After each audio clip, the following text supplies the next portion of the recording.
cultiver naturellement son jardin. Se débarrasser des mauvaises herbes.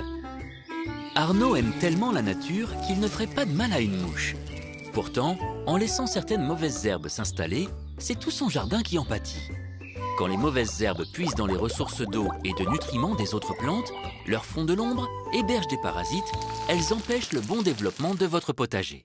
Pour en venir à bout, mieux vaut prévenir. Première technique, le bon coup de griffe. À l'aide d'une pinette, on griffe le sol entre les bonnes plantes. Les racines des mauvaises herbes remontent à la surface et grillent au soleil. Seconde technique, dite du faux semis. Elle consiste à préparer un lit de semences par un travail superficiel du sol, comme pour un semis. On gratte, on arrose, ce qui favorise la germination des graines des mauvaises herbes présentes dans la couche superficielle.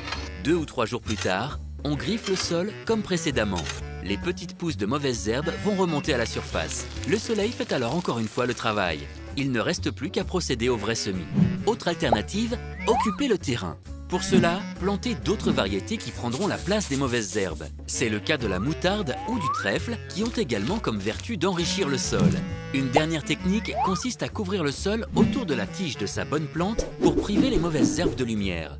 C'est ce qu'on appelle le paillage et qui donnera lieu à notre prochaine vidéo. Abonnez-vous donc à notre chaîne YouTube.